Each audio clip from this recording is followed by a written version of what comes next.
She handed over 6 crumpled $100 bills for a condemned typewriter factory, thinking she was buying warehouse space to finally start her printing business. But what she actually purchased was the key to a $425 million inheritance she never knew existed. Before we dive into the story, make sure to smash subscribe because tomorrow we have an extra special story for you that will blow your mind. The auction notice had been taped to the community board at the unemployment office for 3 weeks before Claire Hoffman finally worked up the courage to look at it. If you're enjoying this deep dive into the story, hit the subscribe button and let us know in the comments from where in the world you are watching from today. Industrial property auction, county tax seizure, minimal bids accepted. She'd walked past it every Tuesday when she came to prove she was still looking for work. Still trying, still failing to find anything that paid enough to cover rent and daycare for 2 kids. But this Tuesday was different.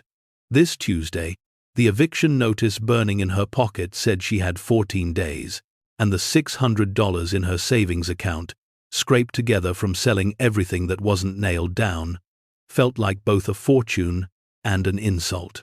What could you buy with $600? Not a security deposit on a new apartment, not first and last month's rent, not even a week at the extended stay motel that smelled like cigarettes and desperation. Claire was 34 years old, and she'd spent the last 11 months watching her life dismantle itself piece by piece. First, the graphic design firm where she'd worked for 8 years shut down without warning. Then her ex-husband, Jake, stopped sending child support, claiming his new wife and new baby needed the money more. Then the landlord, Mr. Chen, who'd been patient for 6 months, finally ran out of patience. She pulled the auction flyer off the board and studied it properly for the first time. Saturday, 10 a.m., County Courthouse steps. 23 properties. Most were residential, already too expensive for her. But item 17 caught her eye. Former Hoffman Typewriter Company factory. 14,000 square feet. Condemned. Sold, as is. Opening bid, $500. Hoffman. Her maiden name. It had to be a coincidence. That night, after tucking 9-year-old Sophie and 6-year-old Ben into the bed they now shared because they'd sold Sophie's to make rent 2 months ago, Claire sat at her kitchen table and did something she hadn't done in months. She let herself dream. What if she could buy that factory? What if she could fix it up, turn part of it into an apartment for them, and use the rest as a print shop? She'd been a graphic designer. She understood layout and color, and how to make beautiful things from nothing. The $600 would cover the bid, and maybe a few immediate repairs. It was insane. It was impossible. It was the only idea she'd had in months that felt like hope instead of surrender. Saturday morning arrived cold and gray, the kind of October day that threatened snow. Claire, dressed in her one interview suit, the navy blue one with the skirt she'd repaired twice, and drove her 1998 Toyota Camry to the courthouse. The car wheezed like it had bronchitis, and the check engine light had been on so long she'd stopped seeing it. The courthouse steps were crowded with people who looked like they belonged there. Men in expensive coats with leather portfolios. Women in heels that cost more than Claire's monthly grocery budget.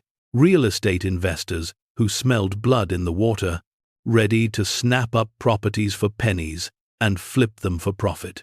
Claire felt like an imposter in her cheap suit and shoes, with cardboard stuffed inside to cover the holes. But she climbed the steps anyway, clutching her envelope of cash like a talisman.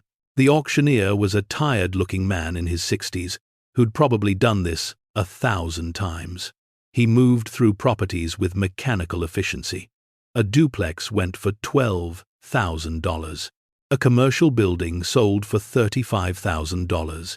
Each time the gavel fell, Claire's stomach tightened. This was real money. These were real people making real investments. What was she doing here? Then the auctioneer called item 17, Former Hoffman Typewriter Company Factory, 1247 Industrial Way. Property is condemned. Structural damage noted. Asbestos, likely present. Sold as is. No warranties. No exceptions. Opening bid is $500. Silence fell over the crowd.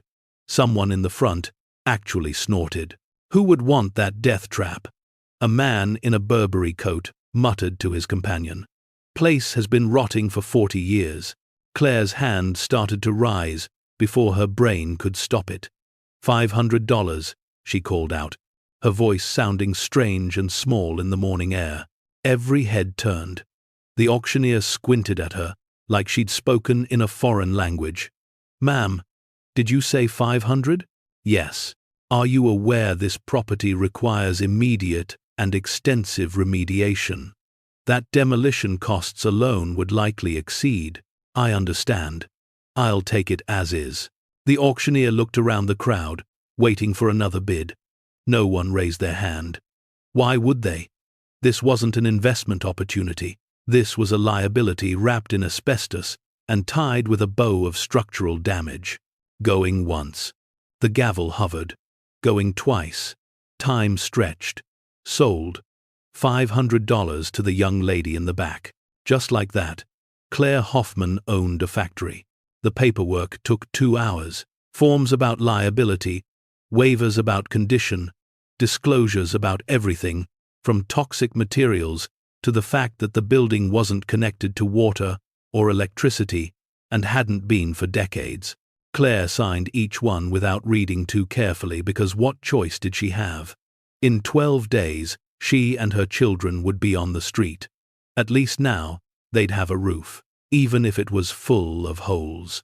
The clerk handed her a manila envelope containing the deed and a single rusty key that looked like it belonged in a museum. Good luck, she said, and her tone suggested luck wouldn't be nearly enough. Claire sat in her car in the courthouse parking lot, staring at the deed. Claire Ann Hoffman, owner of 1247 Industrial Way, the former Hoffman Typewriter Company factory. That name nagged at her. Hoffman wasn't common, but it wasn't rare either. Still, something about it felt significant, meant to be, almost. She pulled out her phone and Googled Hoffman Typewriter Company. The results were sparse. A few mentions in local history sites. An old newspaper article from 1962 about the factory closing. A grainy photograph of a stern-looking woman standing in front of a brick building, arms crossed, chin lifted in defiance. The caption read, Evelyn Hoffman, owner of Hoffman Typewriter Company, vows to fight city's demolition order. Claire zoomed in on the woman's face. Dark hair pulled back severely. Sharp cheekbones. Eyes that looked like they could cut glass. She looked like someone who'd built something from nothing and refused to let anyone take it away. She looked, Claire realized with a start, like her grandmother, like her mother, like Sophie, when she got that stubborn set to her jaw. Impossible. Claire's mother had been a secretary from Milwaukee who'd never owned anything more substantial than a used Honda. Her father had been a truck driver who died when she was 5. She had no family money, no hidden inheritance, no mysterious factory-owning relatives, but the resemblance was uncanny. Claire saved the photo and drove to the address on the deed. The factory was in the old industrial district, a neighborhood that had been dying since the 1972nd. Empty warehouses lined the street, their windows broken or boarded up. Weeds grew through cracks in the pavement. The only signs of life were a few homeless encampments under the overpass and a pack of feral dogs that scattered when her car approached. 1247 Industrial Way sat at the end of a dead-end street, as if the city had tried to forget it existed. The building was larger than Claire had imagined. A massive brick structure, 3 stories tall, and probably a full city block long. Ivy covered most of the walls, pulling at the mortar. If you find this story engaging, Please take a moment to subscribe and enable notifications. It helps us continue producing in-depth content like this. Several windows on the upper floors were shattered. A section of the roof on the west end had collapsed inward. It was magnificent. It was terrifying. It was hers. Claire parked in what used to be a loading area and approached the main entrance. A chain with a padlock hung from the door handles, but it was broken, hanging loose. Someone had been here recently. Squatters, probably, or teenagers looking for a place to party and spray paint. She tried the rusty key in the lock.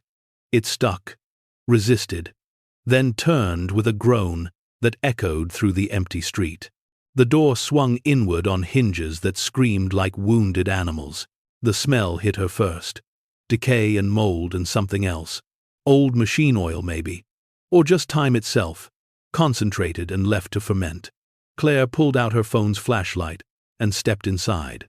The main floor was an open warehouse space that seemed to stretch forever into darkness. Rusted machinery sat in neat rows like sleeping dinosaurs. Conveyor belts, frozen mid-motion, assembly stations gathering dust for decades. Against the far wall, she could make out mountains of something. Boxes, maybe, or debris. Pigeons exploded from the rafters when she took another step. Their wings thunder in the silence. Claire's heart hammered, but she kept moving, sweeping her phone's light across the space. This was hers now. She needed to know what she'd bought. The machinery was beyond salvage. She could see that. Rusted solid.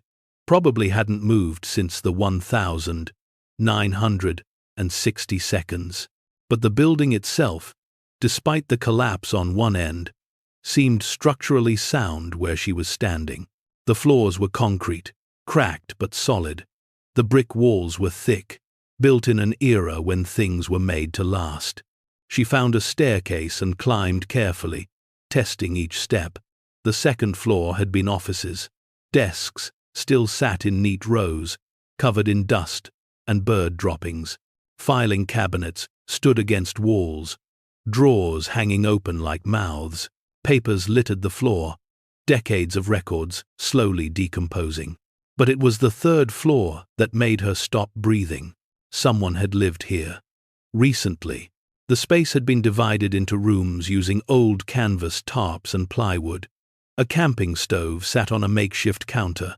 Sleeping bags were rolled in a corner. There was a battery-powered lantern, jugs of water, canned goods, stacked in a cardboard box. And everywhere, covering every surface, were drawings, sketches taped to the walls, paintings leaning against the tarps, hundreds of them, thousands maybe, all of them depicting the same thing. The factory as it must have been in its heyday. Workers at machinery. Women in 1,940 seconds, dresses, operating typewriters. The building bright and alive and purposeful. Claire moved through the space like she was walking through a dream. Who had done this? Who had lived here, documenting a past they couldn't have witnessed? She found the answer in the last room. A man's jacket hung from a nail. Old but not ancient. Canvas, with a name tag sewn inside. And when Claire shone her light on it, her heart stopped. Walter Hoffman. She spent the rest of the day exploring. The factory revealed itself slowly, like a puzzle missing half its pieces. The loading docks, where trucks had once brought in raw materials. The assembly floor where workers had built the typewriters that had competed with Remington and Royal. The offices where Evelyn Hoffman had run her empire. And the locked door. It was on the ground floor, tucked behind the machinery in a corner that looked like it had been deliberately hidden. The door itself was steel, industrial grade, with 3 separate locks. None of them matched the key Claire had been given. She tried to force it. She searched for other keys. She even looked for a sledgehammer, thinking she could break through. But the door was solid. Whatever was behind it had been meant to stay hidden. As the sun set and the factory filled with long shadows, Claire returned to her car and called her children. Sophie answered immediately. "Mom, when are you coming home?" Soon, baby. I just had to check on something. Is Ben okay? He's watching cartoons. Mom, did you buy a house? Is that where you went? Claire looked at the massive factory building, silhouetted against the darkening sky. Sort of. It's big, right? Like really big? The biggest. Do we get our own rooms? We'll see, baby. We'll see. She should have gone home. Should have spent the evening with her children before their world changed again. But something pulled her back inside. That locked door. Those drawings. That name. Walter Hoffman. Claire used her phone to search for him. There wasn't much. An obituary from 3 months ago. Walter James Hoffman, 73. Died peacefully, in his sleep. No surviving family. Services, private. In lieu of flowers, donations can be made to the Historical Preservation Society. The obituary mentioned he'd been an artist and historian, that he'd spent his life documenting the industrial heritage of the city, that he'd been working on a book about the typewriter factories before his death. So Walter had been the one living here, painting his memories, or his research, or his dreams. He'd known this building intimately, had loved it enough to spend his final months camping in its ruins. But why? What had drawn him here? And why had no one known he was here? How had he died alone in this vast space, without anyone noticing? Claire climbed back to the 3rd floor where Walter had lived. She studied the paintings more carefully now. Most showed the factory as it had been, but a few were different. In these, the building was transformed, bright again, but modern, the machinery gone, replaced with something else. Printing presses, design studios, living spaces with large windows and warm light. It was exactly what Claire had imagined, the dream she'd barely let herself articulate. And Walter Hoffman had painted it, had seen it, had believed in it enough to document it in 100 different ways. At the bottom of one painting, she found words written in careful script. For the next Hoffman who finds their way home, may you have the courage to finish what was started. The next Hoffman. Claire sat down hard on the dusty floor, her mind reeling. This couldn't be coincidence.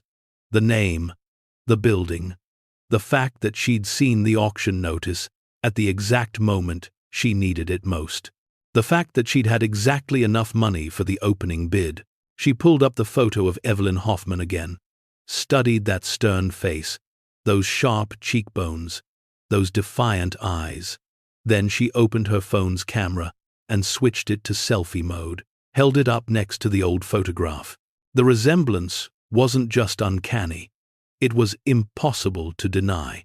Claire Ann Hoffman was staring at a face that could have been her own grandmother, or her great-grandmother, or herself in 60 years. She wasn't just a random, desperate woman who'd happened to buy a condemned factory. She was family. She'd come home. But to what? To 14,000 square feet of rot and rust.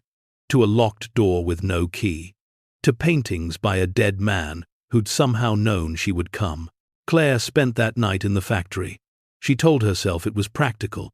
She needed to assess the space, to plan, but really, she needed to understand.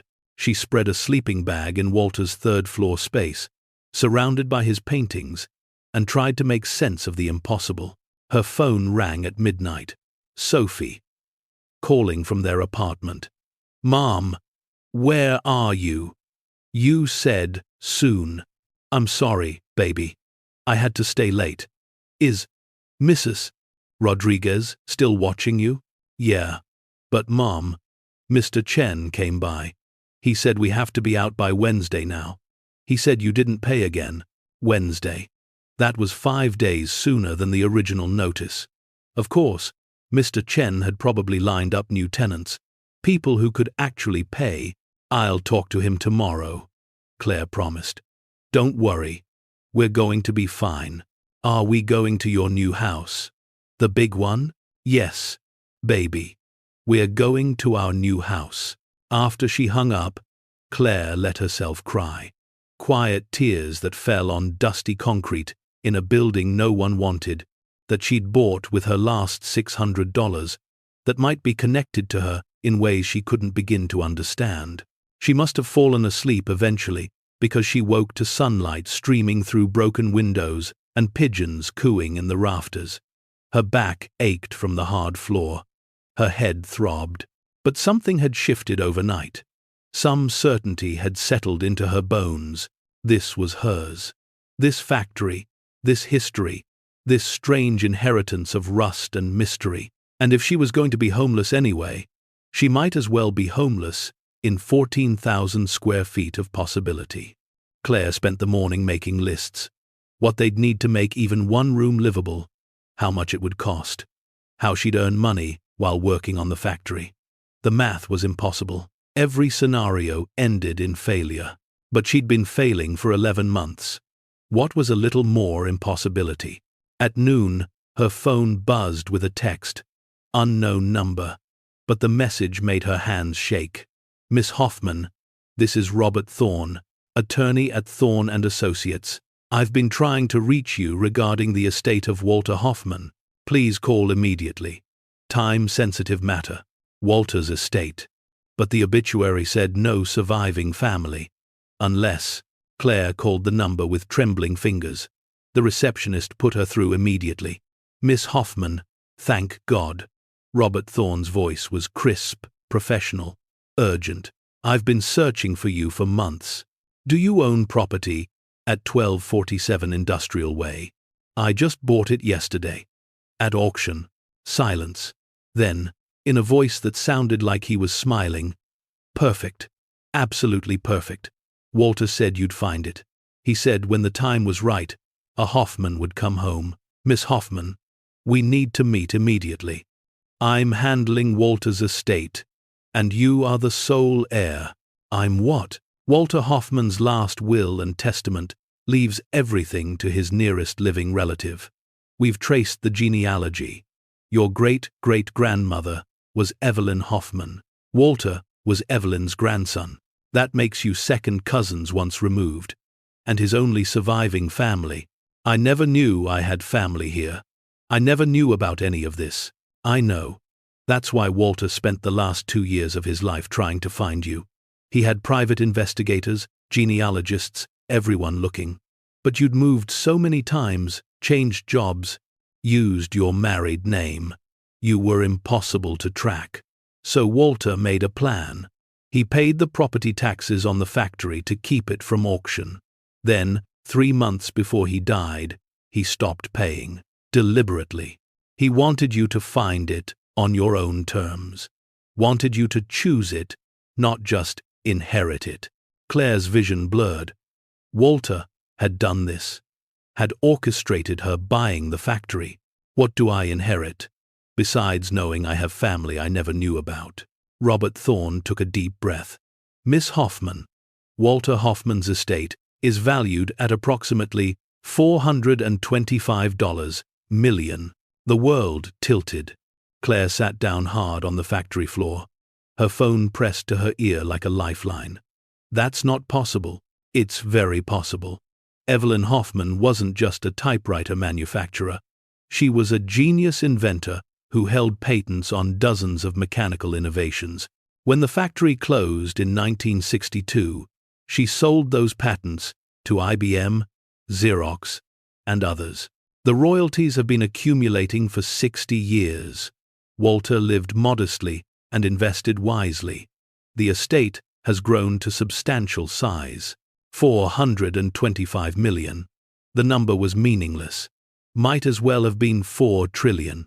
Claire couldn't conceive of it. There are conditions, Robert continued. You must claim the inheritance in person at our office within 30 days. And you must commit to preserving the Hoffman Typewriter Company factory. Walter was very specific. The building cannot be demolished or sold. It must be restored and used in a way that honors Evelyn's legacy. If you can't or won't accept these conditions, the money goes to the Historical Preservation Society. When do I need to be at your office? As soon as possible. There are others who've contested the will. Distant relatives who've come out of the woodwork. They're claiming you don't exist.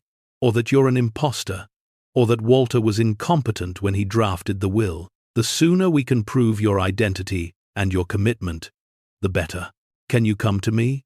I have children. I'm about to be evicted. I don't have gas money to get to your office if it's more than 5 miles away. Another pause. Then, with warmth entering his professional tone, Walter told me you'd be struggling. He said any Hoffman worth finding would be fighting impossible odds with courage that exceeded common sense. I'll come to you, Miss Hoffman. I'll be there in an hour, and I'm bringing documents that will change your life. Robert Thorne arrived at the factory in a Mercedes that looked obscene, parked next to Claire's dying Toyota. He was younger than she'd expected, maybe 40, with kind eyes and an expensive suit that somehow didn't make her feel small. He looked at the factory with something like reverence. I've never been inside, he admitted. Walter wouldn't let anyone see it until the right Hoffman came home. He said it had to be private. Sacred. Almost. It's falling apart, Claire said. So was Walter when I met him. Dying of cancer. Living in this ruin. Painting like his life depended on documenting every moment of its history. He said the building was his only family, and he needed to honor it properly before he left. Why didn't he just restore it himself? He had $425 million, because it wasn't his to restore. It belonged to Evelyn, and before that, to his great-grandmother, Catherine, who died giving birth to Evelyn. Walter believed the factory needed a woman's touch to come back to life. Needed a mother who understood building something from nothing. He was very specific about that in his will. Claire led Robert inside, showing him the space the way you'd show someone your dreams, made concrete. The machinery that could be sold for scrap. The offices that could become apartments. The massive open floor that could hold printing presses and design studios. And yes, room for her children to have space to breathe and be. Robert took notes, photographed everything, nodded at each idea. Then, when they reached Walter's third-floor living space, he stopped. Oh, he breathed. Walter painted all of this? Claire showed him the paintings of the transformed factory, the vision that matched her own. Look at this one, she said, pointing to a canvas near the window. Walter had painted a printing press, and I'm a graphic designer. Or, I was. And this one has children playing in a courtyard where that collapsed section is. I have 2 kids. It's like he knew. He did know, Robert said quietly. Or he hoped. Same thing, maybe. He studied your genealogy obsessively. Knew your mother had died young. Knew your father was out of the picture. Knew you'd struggled, but kept going. He told me once that Evelyn would have been proud of how you'd survived on nothing but stubbornness and skill.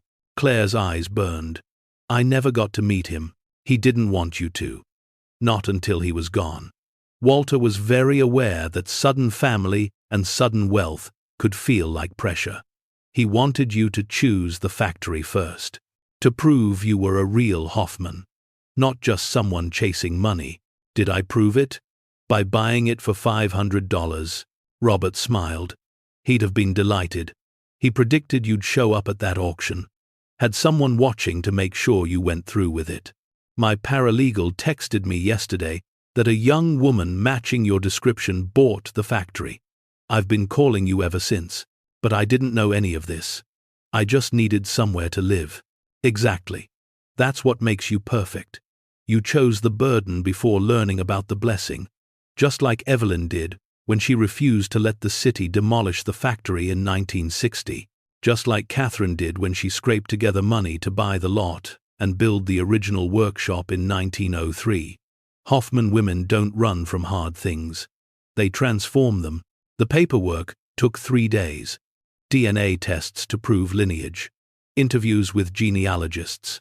Statements from anyone who'd known Claire's mother and could confirm the family connection. Robert worked tirelessly, filing motions, gathering evidence, building an ironclad case. Meanwhile, Claire was evicted. She'd known it was coming, but the reality of it still hurt. Mr. Chen was apologetic, but firm. He had new tenants moving in on Friday. Claire had until Thursday to be out, so she packed their lives into garbage bags again, loaded everything into her dying Toyota and a borrowed truck from her neighbor, Mrs. Rodriguez. And on Thursday morning, they moved into the typewriter factory. Sophie stood in the cavernous first floor, her backpack on her shoulders, staring up at the soaring ceiling. "Mom," she said slowly, "this is your new house? Temporary. Until we can make it better. It's huge. Where do we sleep?"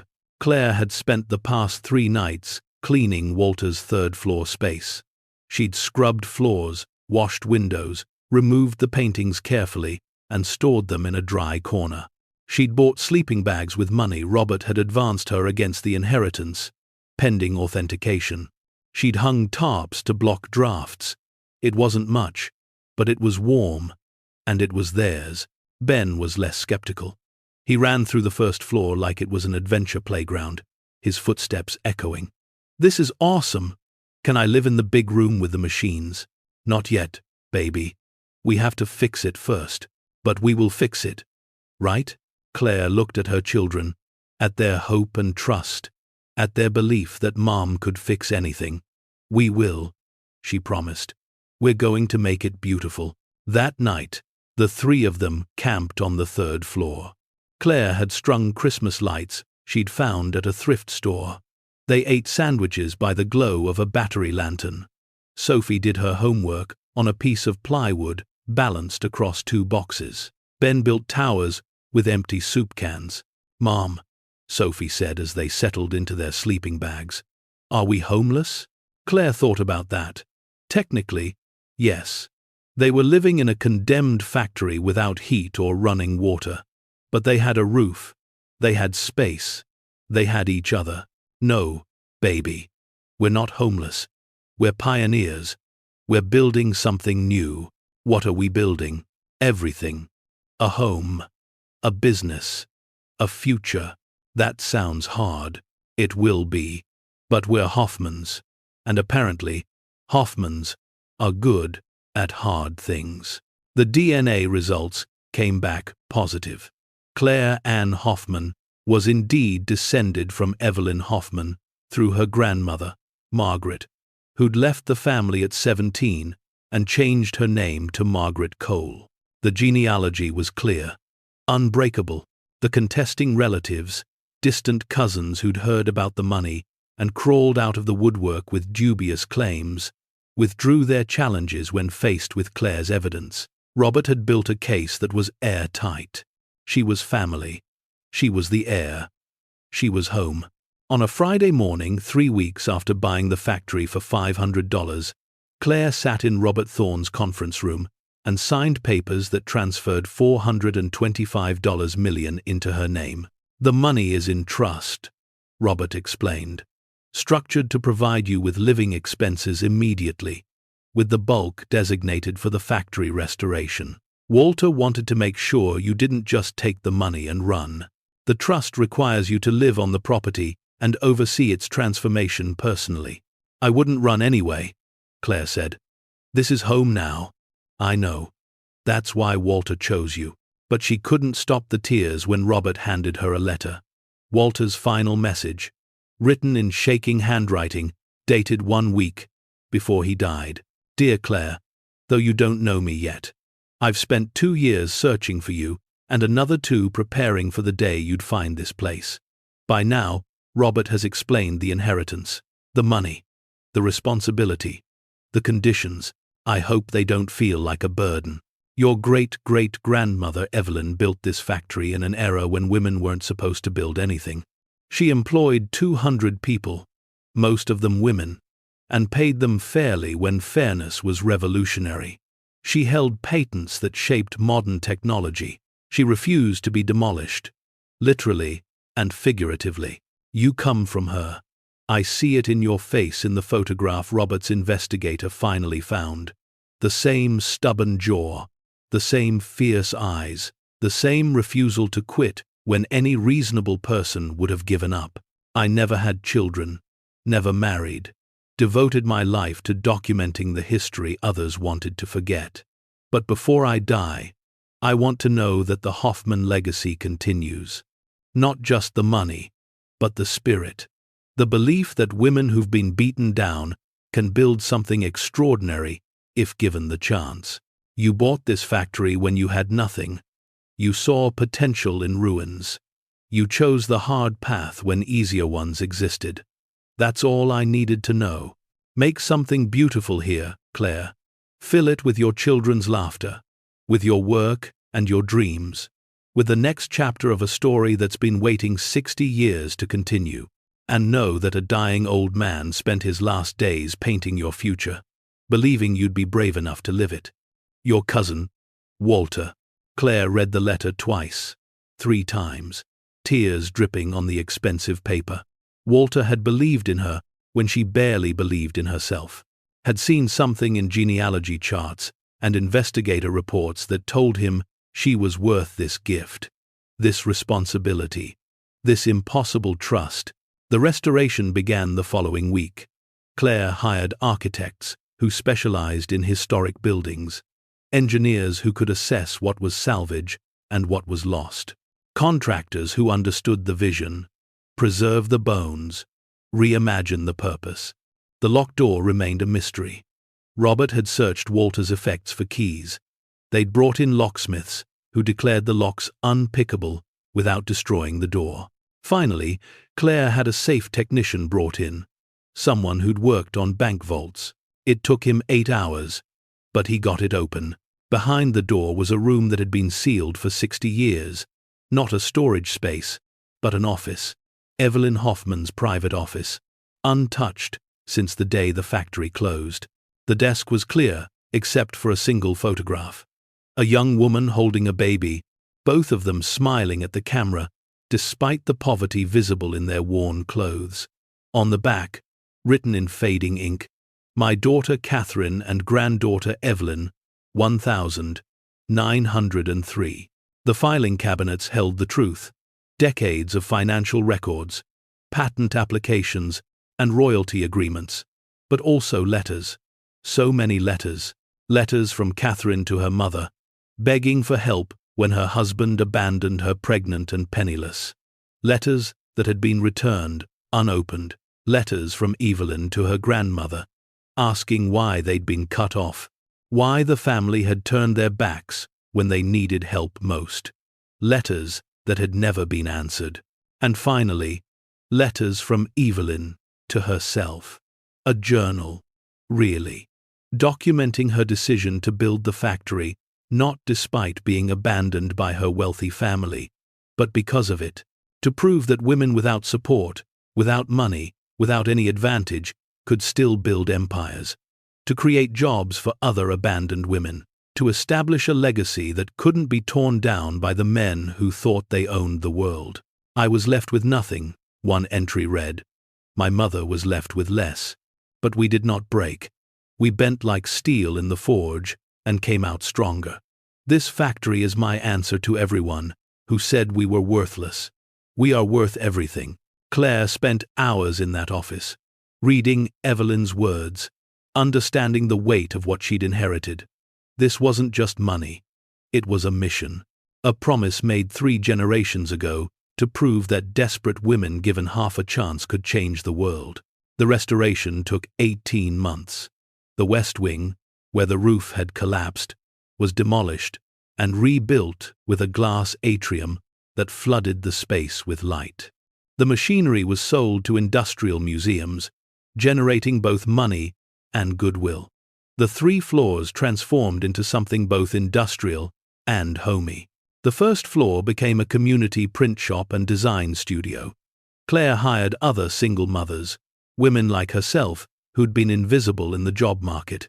She paid them well above minimum wage, provided childcare on site, offered flexible hours for school pickups and sick kids, gave them the stability and respect Evelyn had built the original factory to provide. The second floor was divided into live work apartments. Affordable housing for artists and entrepreneurs, people who needed space to create without choosing between rent and eating. Claire had been there. She wouldn't let others live there if she could help it. The third floor was theirs, a sprawling apartment with exposed brick and huge windows. Sophie had her own room, walls painted the purple she'd always wanted. Ben had a space for his endless Lego projects. And Claire had a studio where she could design and dream and build. But the heart of the restoration was something else. In the center of the first floor, where the main assembly line had been, Claire created something Walter had painted but never expected to see: a memorial wall. Every woman who'd worked at Hoffman Typewriter Company was listed. 200 names researched through old employment records, dates they'd worked, positions they'd held, and beneath the list, a plaque with Evelyn's words: "We were told we were worth nothing. We built this to prove otherwise." It became a pilgrimage site. Descendants of those workers came to see their grandmothers' names. Historians documented it. Students studied it.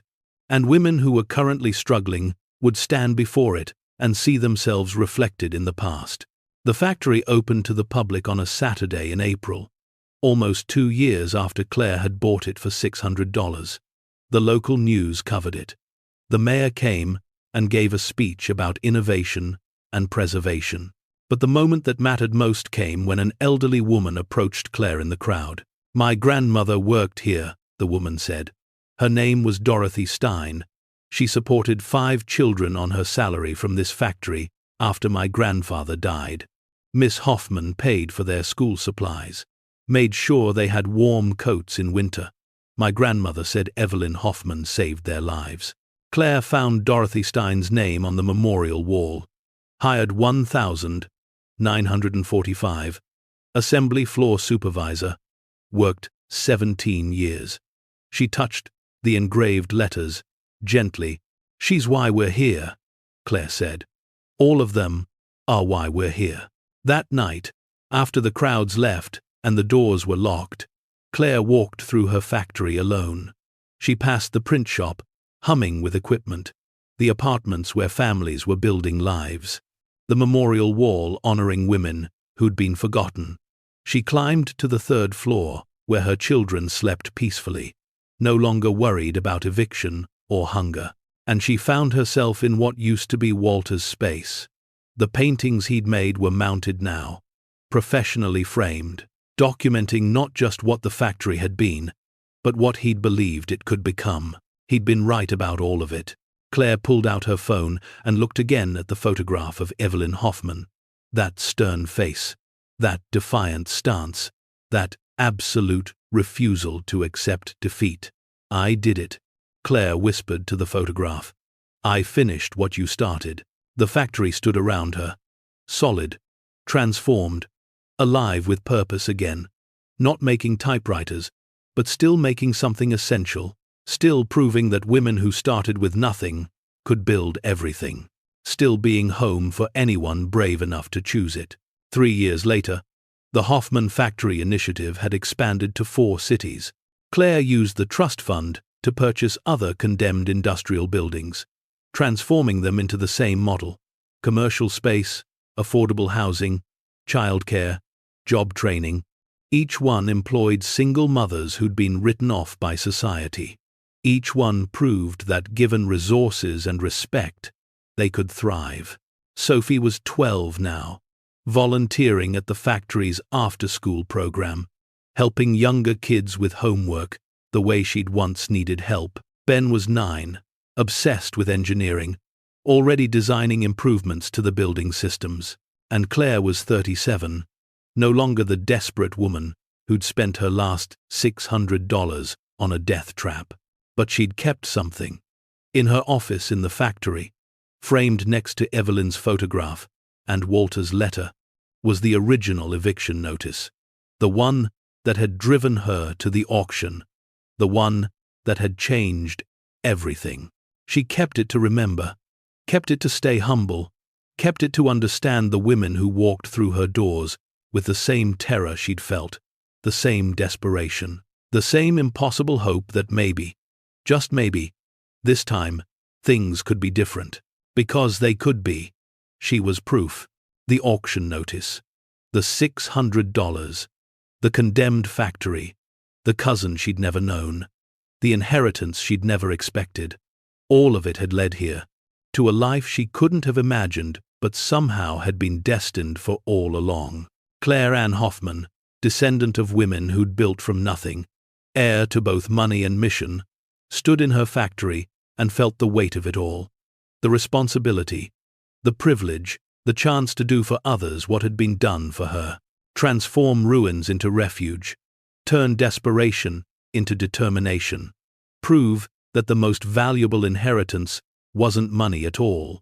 It was knowing you came from people who refused to break, who bent like steel and came back stronger, who built empires from stubbornness and skill when the world said they were worthless. And now it was her turn to pass that inheritance forward, not to blood relatives, but to anyone who needed it, anyone who stood at the edge of giving up and needed someone to hand them a key, literal or metaphorical, and say, "You're a Hoffman now, and Hoffmans don't break." The factory hummed around her.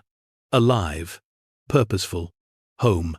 She'd bought it for $600, but its real value had always been immeasurable, just like her, just like every woman who'd ever been underestimated, just like every person who'd been told they were worth nothing and built everything anyway. The inheritance was never about the money.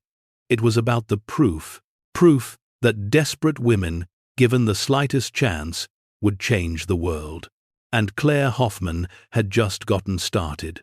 The morning after the grand opening, Claire woke to her phone ringing at 6 a.m. Unknown number. She almost declined, but something made her answer. "Miss Hoffman, this is Detective Sarah Chen from the city's cold case unit. I need to speak with you about your factory. It's urgent." Claire's stomach dropped. "What's wrong?" "Nothing's wrong. But we found something during a routine records check that connects to an old case.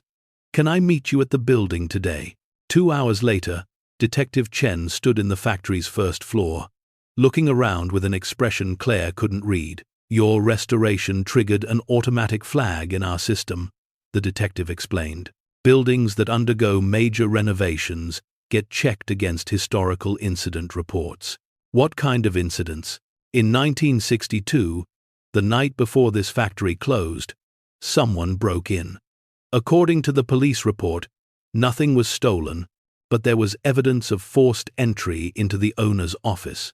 The case was never solved because Evelyn Hoffman refused to press charges. She died 3 weeks later." Claire's skin prickled. "What did they take?" "That's the thing. She insisted nothing was taken, but she also changed her will immediately afterward, added specific clauses about who could inherit the building." The detective pulled out a worn file. The officer who responded wrote in his notes that Miss Hoffman seemed terrified, not of the break-in, but of something she'd discovered afterward. What did she discover? No one knows. But there's a detail in the report that might matter now. The officer noted that a wall safe had been opened, not forced, opened with the correct combination, by someone who knew it. Claire led the detective to Evelyn's office. They'd left it mostly untouched, turning it into a small museum. The safe was still there, empty when they'd opened it during restoration, or so they'd thought. Detective Chen examined the safe carefully. Then she pulled out a small toolkit and began feeling around the interior. After 10 minutes, she found it. A false bottom, so perfectly fitted it looked like solid steel. When she pried it up, they both gasped. Inside was a metal box, sealed with wax that had hardened over 60 years, and a letter, written in Evelyn's handwriting, addressed, "To whoever owns this factory, when I am gone, and when the time is finally right." Claire broke the seal with shaking hands. The letter inside was dated 3 days before Evelyn died. "I am writing this in fear and in hope. 3 nights ago, my brother found this factory. Matthew, who I have not seen in 40 years, who swore, when I refused to marry the man our father chose, that I was dead to him. He came in the darkness, somehow knowing where I kept my private documents. He was looking for proof You see, our family, the Hoffmans of Philadelphia, were not just wealthy. They were old money, robber baron money, built on railroads and steel, and the blood of workers who died for pennies. When I refused to participate in that legacy, when I chose to build something fair instead, Matthew swore I would never see a cent of the family fortune. But our grandmother, Catherine Hoffman, the original Catherine, was different. She saw what the men in our family had become, and she made provisions. Before she died in 1901, she created a trust, a massive trust, meant only for Hoffman women who proved they could build without exploiting, who could lead without destroying, who could be wealthy without being cruel. Matthew found out about it. That's what he was looking for. Proof that I qualified. Proof that the trust would pass to me, and then to my descendants. He wanted to destroy that proof, to make sure the money stayed with the men who thought they deserved it. But he didn't find it, because it's not here. It's in the box you're holding now. The trust documents. The proof of my grandmother's intent. The key to a fortune that makes everything else look like pocket change. Approximately $800 million in 1901 dollars, growing for 60 years until the right heir appeared. But here's what Matthew didn't know. The trust doesn't activate based on paperwork. It activates based on actions. The heir must be a Hoffman woman who, without knowing about the money, chooses to build something that serves other women, who risks everything on that vision, who proves through behavior, not bloodline, that she deserves Catherine's legacy. Whoever you are reading this, you've already proven it. You bought this factory. You saw past the ruin to the purpose. You chose the burden before learning the blessing. That's all Catherine required. The trust is managed by the Wilmington Trust Company in Delaware. They've been waiting since 1901. They'll know what to do when you present these documents. Use it well. Use it to finish what Catherine started, what I continued, what you're now carrying forward. Make the Hoffman name mean something good, something that lasts. Your ancestor, Evelyn. Detective Chen was the first to speak. Do you understand what this means? Claire couldn't speak, couldn't process. $800 million in 1901, growing for over a century. That would be billions now. Tens of billions. Maybe. We need to verify this, the detective said. But if it's real, she trailed off. The implications too massive to articulate. The documents in the box were authentic. Claire had them examined by 3 different experts. The trust was real, managed by the same company for 123 years, waiting for a Hoffman woman who met Catherine's criteria. And Claire had met them. By buying the factory without knowing, by planning to help other women, by choosing purpose over profit before she even knew profit was an option. The trust was worth $47 billion. The number was so absurd that Claire laughed when the Wilmington Trust representative told her. Then she cried. Then she laughed again. It was too much. No one person should have that much money. It was obscene. It was terrifying. It was impossible to comprehend. But Catherine Hoffman had anticipated that reaction. The trust documents included a letter from her, written in 1901, addressed to her future heir. You are overwhelmed. I understand. When I inherited my husband's fortune, I was overwhelmed too. All that money, built on suffering, I couldn't prevent. But I made a choice. I could destroy myself with guilt, or I could transform what I'd been given into something better. This trust is my transformation. Every cent came from ruthless men who believed money gave them the right to crush whoever they pleased. I took that money and I'm giving it to you with one instruction. Use it to build a world where no one has that kind of crushing power over anyone else. You cannot fix everything, but you can fix more than you imagine. Be bold. Be fierce.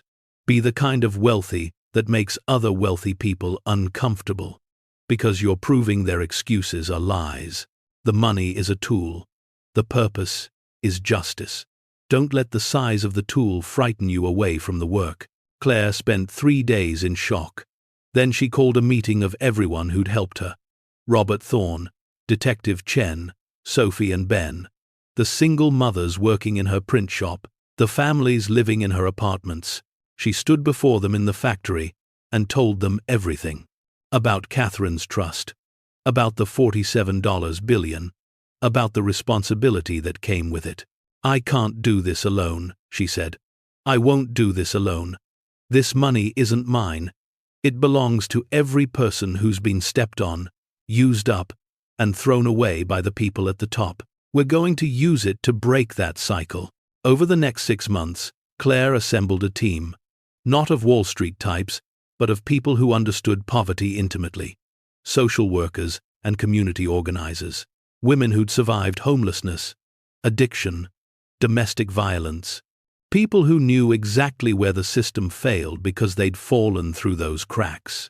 Together, they built something unprecedented. The Hoffman Foundation wasn't a charity that gave handouts. It was a systematic assault on the structures that created poverty in the first place. They bought apartment buildings in every major city, thousands of units, and they capped rent at 20% of income, regardless of how little someone earned. Housing security, immediate and unconditional. They purchased medical debt, billions of dollars of it, and they forgave it, just erased it, wiping out the financial ruin that kept families trapped in cycles of poverty. They funded universal childcare facilities in low-income neighborhoods, free, high-quality care for any child who needed it. Because Claire remembered the impossible choice between working and watching her kids, they created a legal defense fund that offered free representation to anyone fighting unjust evictions, wage theft, or family court battles they couldn't afford to win. But the most radical thing they did was simple. They hired people who'd been rejected everywhere else, people with gaps in their resumes, criminal records, evictions on their rental history, the ones marked as too risky for normal employment. The foundation paid them $25 an hour with full benefits, and they trained them, really trained them, in skills that led to careers, not just jobs. The critics were immediate and vicious. Bleeding heart nonsense, conservative pundits said. You're creating dependency, economists warned. This will collapse within a year, investors predicted. But it didn't collapse. The families who got housing security found better jobs because they weren't constantly moving. The people whose medical debt was forgiven started businesses, went back to school, invested in their futures. The children in universal childcare thrived, giving their parents space to rebuild. And the supposedly unemployable workers? They became the foundation's most dedicated employees, because someone had finally given them a real chance. 2 years into the initiative, Claire stood before a Senate committee investigating her foundation. Senator Richard Morrison, a man whose campaign was funded by real estate developers, leaned into his microphone with barely concealed hostility. Miss Hoffman, you've essentially declared war on the free market. You're artificially manipulating housing prices, interfering with medical debt collection, and flooding the labor market with overpriced workers. How is this sustainable? Claire met his eyes without flinching. Senator, I'm not interfering with the free market. I'm proving the free market doesn't work for most Americans. When working full-time doesn't cover rent, the market has failed. When getting sick means financial ruin, the market has failed. When desperate people can't find jobs because they're too desperate, the market has failed. I'm not attacking capitalism. I'm showing what it could be if anyone at the top actually cared. The room erupted. Some senators nodded. Others looked furious. But Claire kept going. My great-great-great-grandmother Catherine watched robber barons destroy lives for profit. She took their money and hid it for a century, waiting for someone who would use it differently. I'm that someone, and I'm going to spend every cent of this fortune proving that we can build a society where no one has to choose between medicine and food, between rent and childcare, between dignity and survival. The clip went viral. Within a week, 50 million views. Claire Hoffman became a symbol, beloved by millions who'd been ground down by the same system, despised by the wealthy, who saw her as a traitor to her class. She received death threats. Security became necessary, but she also received thousands of letters from single mothers who finally had housing, from families whose medical debt had been erased, from people who'd been given jobs and dignity when they'd expected neither. Those letters covered an entire wall in the factory. Claire insisted on displaying them, not for ego, but for purpose. Every morning, she'd walk past them and remember why she was doing this. Remember who she'd been, scared and desperate, buying a factory for $600 because she had nowhere else to go. Sophie, now 15, started a youth advisory board for the foundation. Teenagers from every background, helping shape programs that actually addressed their needs instead of what adults assumed they needed. Ben, at 12, became obsessed with sustainable architecture, designing affordable housing that was both dignified and environmentally sound. They were Hoffmans now, fully, not just by blood, but by choice, understanding that their privilege came with responsibility, that their safety was meaningless if others remained unsafe, that having everything meant nothing unless they used it to help others have enough. The factory remained their home, but it had become something more, a symbol. The Hoffman Typewriter Company building, once left to rot by a city that had forgotten it, now stood as proof that ruins could be transformed, that what was discarded could become essential, that the broken didn't have to stay broken. On the 10-year anniversary of buying the factory, Claire stood in the atrium during a celebration. Thousands of people filled the space. Families who'd been housed, workers who'd been employed, children who'd been cared for. All of them part of the expanding web of support that Catherine had envisioned in 1901. Robert Thorne found her in the crowd. "Walter would be proud," he said. "Hell, Evelyn and Catherine would be proud. You've done what they dreamed of." Claire shook her head. "I've started what they dreamed of. This is just the beginning." Because it was. The Hoffman Foundation had proven the model worked.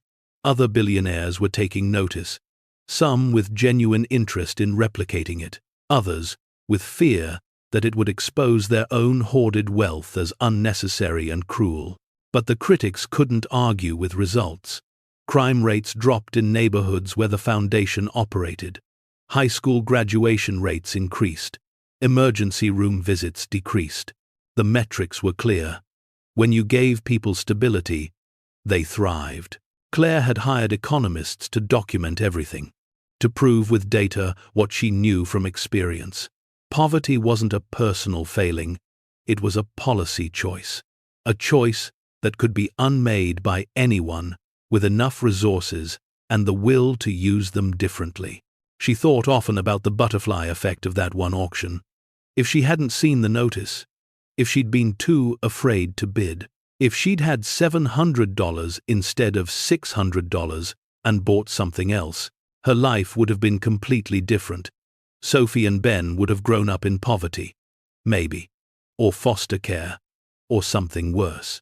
But she had seen the notice, had scraped together exactly enough, had been brave or desperate or both, and that one moment of choosing to try when everything said to quit had led here, to billions of dollars deployed to help millions of people, to a legacy that would outlast her by centuries. The math was staggering. If she'd given up, accepted that motel room her sister had found in Seattle, moved away and started over small, none of this would exist.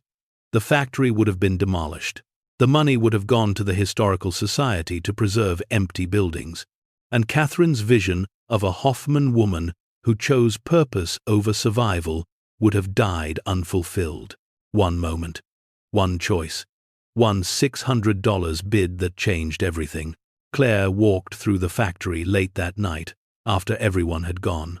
She climbed to the third floor where Walter had lived and painted his visions. His artwork still hung there, preserved forever. The factory as it had been, as it had become, and in his final paintings, made just before his death, something else. Other buildings, other cities, other ruins waiting to be transformed. He'd seen it, she realized. Seen that the factory was just the first domino. That if he could get Claire here, if he could prove his faith in her was justified, she'd take Catherine's money and do something magnificent with it. Walter hadn't just been documenting history. He'd been painting prophecy. Sophie appeared in the doorway, unable to sleep. "Mom, what are you doing up?" "Thinking about your great-great-great-great-grandmother, Catherine. About Walter. About everyone who made this possible. Do you ever wish it hadn't happened? That you'd stayed normal?" Claire considered the question seriously. Being normal had meant terror, constant fear of homelessness, watching her children learn to hide their hunger, never being able to plan past next week. "No, baby, I don't wish for normal, but I wish everyone could have what we have now. Security, choices, the knowledge that a bad month won't destroy everything. That's what we're building, right?" Sophie said. "That's what the foundation does. That's what we're trying to do. I don't know if we'll succeed, but I know we have to try. Because of the money, because of the responsibility. The money is just the tool. The responsibility is being someone who sees suffering and has the power to change it. How can I live with myself if I don't use what I've been given?" Sophie sat beside her mother, looking at Walter's paintings. "In school, they're teaching about us, about the foundation. Some kids think you're a hero. Some say you're just making yourself feel better. What do you think?" "I think you're doing what Hoffmans do, choosing the hard thing because it's right, building when it would be easier to quit, using what you have to help who you can." Claire pulled her daughter close. "That's all any of us can do," she said. "Use what we have, help who we can, and hope it's enough." They sat together in the silence of the factory, surrounded by the ghosts of women who'd worked here, who'd built here, who'd dreamed here.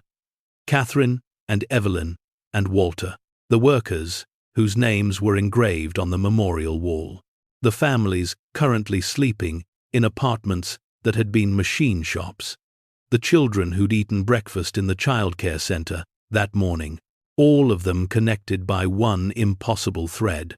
The belief that desperate women, given a chance, could change the world.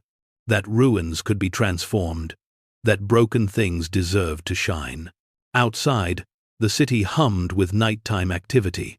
Thousands of people sleeping in homes the foundation had secured. Working jobs the foundation had created. Raising children in childcare the foundation had funded. Living lives that would have been impossible without that one $600 bid on a condemned factory. Claire had started with nothing and been given everything. Now, she was spending every day, every dollar, every ounce of energy, making sure others didn't have to wait for a miracle. Making sure the system itself became the miracle. Catching people before they fell, instead of punishing them for falling. It wasn't enough yet. Millions still struggled. The work was endless, but it was also working measurably and magnificently. And every day, Claire woke up in the factory her great-great-grandmother had built, surrounded by the family she'd fought to protect, using the inheritance she'd been trusted with, and knew with absolute certainty that this was what she'd been meant for all along. The desperate woman who'd bought a ruin for $600 was gone. In her place was something fiercer, someone who'd learned that the opposite of desperation wasn't security, it was purpose. And purpose, it turned out, was the inheritance that mattered most. Thank you so much for watching until the end. If you loved this story, check out the other videos on your screen now. I think you'll really enjoy them. And don't forget to subscribe if you haven't already. See you in the next story.